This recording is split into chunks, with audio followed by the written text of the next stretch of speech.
안녕하세요. 김태형 목사입니다. 뚜벅뚜벅 메시지. 오늘은 시편 묵상 61번째.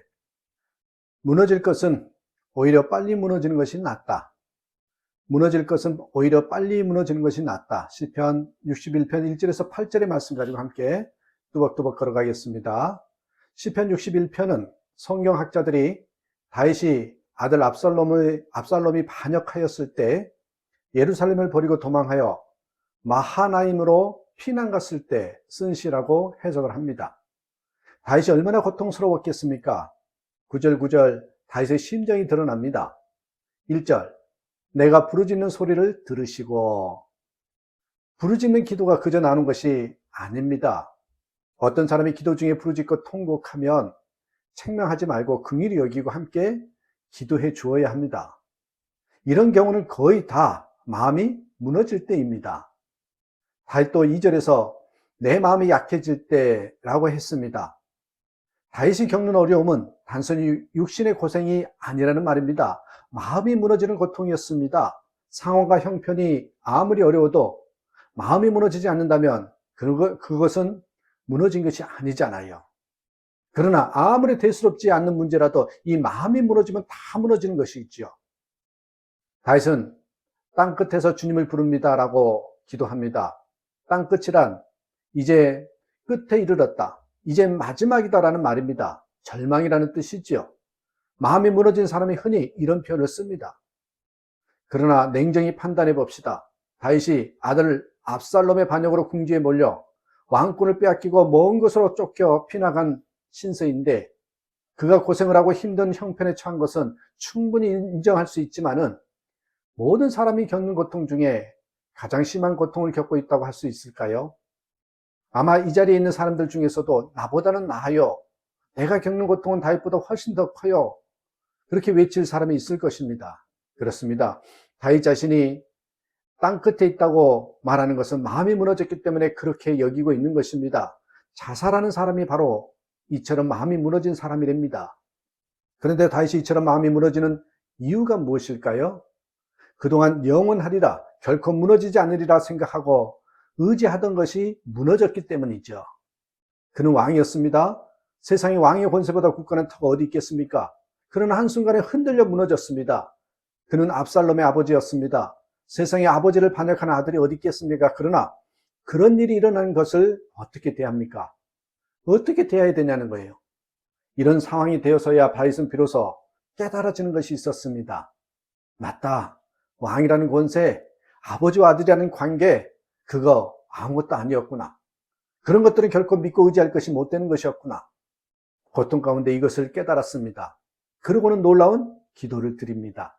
2절에 내 힘으로 오를 수 없는 저 바위 위로 나를 인도하여 주십시오. 다윗은 비로소 자신이 정말 믿고 의지해야 할 대상이 따로 있음을 깨달은 것입니다. 바위라고 표현을 했죠. 그것은 어떤 일이 있어도 결코 흔들리지 않는 터를 말하는 것입니다. 곧 하나님을 말하는 거죠. 다윗이 위대한 것은 고통 중에서 이것을 깨달았다는 것입니다. 그가 믿고 의지했던 것이 무너졌을 때 즉시 하나님을 바라봅니다. 3절 주님은 나의 피난처시요 원수들에게서 나를 지켜주는 견고한 망대이십니다. 4절 내가 영원토록 주님의 장막에 머무르며 주님의 날개 아래에 피하겠습니다. 하나님만이, 오직 하나님만이 진정한 피난처시요 견고한 망대요 장막이고 덮는 날개임을 기억한 것입니다. 왕 아닙니다. 아버지 그것도 아닙니다. 우리가 이렇게 어리석습니다. 다윗이 이것을 몰랐을까요? 너무나 잘 알면서 눈에 보이지 않는 하나님보다 눈에 보이는 것을 믿고 의지하게 되는 것이죠. 하나님을 찾게 되자 다윗의 고백이 갑자기 달라졌습니다. 5절 주님은 나의 하나님, 주님께서 내 소원을 들어주시고 주님의 이름을 경외하는 사람이 받을 유업을 내게 주셨습니다. 다윗에게 평안이 왔습니다. 담대함이 오죠. 소망이 넘쳤습니다. 다윗이 바위 위에 선 것입니다. 여전히 상황과 형편이 달라진 것이 없지만 모든 것이 달라진 것입니다. 때때로 예수님을 믿고도 하나님은 어디 계신가 탄식할 때가 있습니다. 그러나 눈이 가리워서 그런 탄식을 하는 것이지 우리 안에 하나님이 계십니다. 우리 안에 주님이 계십니다. 빌립보서 2장 13절에 너희 안에서 행하시는 이는 하나님이시니 자기의 기쁘신 뜻을 위하여 너희로 소원을 두고 행하게 하시나니. 여러분의 마음에 하나님의 갈망이 없습니까? 그것이 하나님께서 여러분 안에 계신 증거입니다. 주님이 우리 마음에서 살아계시다는 확실한 증거가 우리에게 있습니다. 하나님 우리 안에 계시다면 어떤 형편에서도 우리는 아직 끝나지 않았습니다. 우리가 할 일은 오직 예수님만이 나의 의지하고 믿고 살 반석임을 분명히 하고 정말 예수님을 왕으로 영접하고 순종만 하며 사는 것이죠. 그러면 흔들리고 무너지지 않는 삶을 살게 됩니다. 만약 건강이나 재산이나 직장이나 믿었던 사람들이 떠나감으로 슬퍼하고 낙심하고 괴로워한다면 오히려 잘된 일이라고 믿으시길 바랍니다. 무너져야 할 것이라면 하루빨리 무너져야 합니다. 의지하지 말아야 할 것을 의지하고 살았다면 하루빨리 청산하는 것이 잘된 일입니다. 시간도 소중한 거거든요. 나중에 깨달으면 얼마나 억울합니까? 탄식하고 두려워하고 분노하고 슬퍼만 하지 말고 다윗이 기도한 대로 결코 흔들리지 않는 높은 바위 위로 나를 세워주소서, 그렇게 기도해야 합니다. 우리가 서야 할 곳에 바로 서는 것은 매우 중요한 일입니다. 심판날에 무너질 것을 믿고 의지하고 사는 사람은요, 정말 끔찍한 사람들이거든요. 끔찍한 일이잖아요. 지금 괜찮은 것이 더 위험할 수도 있습니다. 그러다가 심판날에 이를 것이기 때문이죠. 그래서 지금 무너진 것이 차라리 복이라고 말하는 것입니다. 여러분에게 책 한 권 소개해 드립니다. 미국 코스타트 공동대표였고 미국 신시내티 주립대학교 석좌 교수인 안종혁 교수가 쓰신 인생 거룩한 모험에 던져라, 거룩한 모험에 던져라는 책입니다. 이 책에서 안종혁 교수의 어릴 때 이야기 하나가 소개되어 있습니다. 아버님이 돌아가시고 살기가 너무 어려워서 어머님과 함께 시골에 내려가 살았을 때입니다. 시골 아이들이 서울에서 이사 온 안종혁이라는 아이를 너무나 괴롭혔습니다. 그러다가 어느 해 여름방학 때 서울에서 놀러온 한 아이와 마을 뒷산에서 결투를 벌이게 했습니다. 싸울 줄 모르고 유난히 약했던 안종혁이란 아이는 억지로 싸움터에 내몰렸는데 싸움이 시작되자마자 상대방 아이의 주먹 한 방에 코피가 터지고 기절해버리고 맙니다. 정신을 차려보니 아이들은 다 가버린 다음이었습니다. 책을 읽는데 이 부분에서 읽는 사람이 조금 창피하다는 느낌이 들 정도입니다. 이런 이야기를 왜 하느냐 말입니다. 그런데 이 사건이 여러분 아세요? 안종혁 교수에게는 너무나 중요한 의미가 있었다고 했습니다. 오래전 그 어릴 때 그 싸움은 내게 패배와 수치와 꼭 나쁜 것만 아니라는 것을, 그리고 어차피 치루어야 할 시험이라면 미루지 말고 치르는 게 좋다는 값진 경험을 가르쳐줬다, 그렇게 쓰여 있습니다.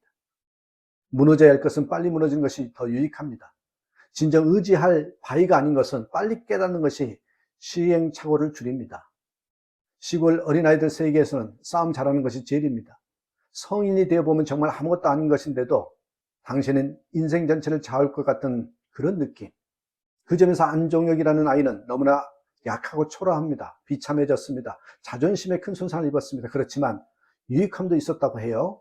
형편없는 싸움 실력을 본 아이들은 그 후에 더 이상 괴롭히지 않았더랍니다. 도리어 그저 평범하고 연약한 자기들의 친구로 받아들여 주었다는 거죠. 서울에서 온 그 아이는 나중에 WBC 미들급 챔피언이 됐다는 소식을 들었답니다. 애초에 싸울 대상도 안 됐던 것이죠. 안종혁 교수는 이렇게 약하고 초라한 사람이었지만 그의 삶은 완전히 변합니다. 주님을 영접하였고 예수님을 믿었고 주님만 의지하고 순종하는 삶을 살았기 때문입니다. 나는 언제나 새로운 기회를 찾아서 과감히 몸으로 떠나는 것을 두려워하지 않았다. 더욱이 예수 그리스도를 나의 구원의 주님으로 영접한 다음부터는 결코 홀로 떠나는 몸의 여행이 더 이상 아니었기에 늘 동행하시는 주님과 함께 믿음의 몸을 기꺼이 즐겼다고 감히 말할 수 있다. 여러분, 이렇게 기록되어 있었다는 거죠. 그는 주님을 구주로 영접한 후에 하급과 영구를 불꽃 같은 눈으로 나를 지켜보고 사랑하시는 주님, 단 한 분의 청중, 그분께 기쁨을 드리기 위하여 하였다는 거죠. 게으르지 않고 최선을 다했다는 말입니다. 여러분, 결국 무너질 것을 의지하지 말고 오직 예수님만 바라보아야 합니다. 여러분, 예수님을 바라보는데 무너질 것들이 무너지지 않으면 우리 인간은 교만해서 주님 바라보지 않는다는 것을 기억하시고, 무너질 것은 빨리 무너지는 것이 오히려 낫다. 왜? 그래야 주님을 빨리 의지하기 때문인 것입니다. 주님을 의지하고 살아가는 저와 여러분 되시기를 주님의 이름으로 축복합니다. 감사합니다.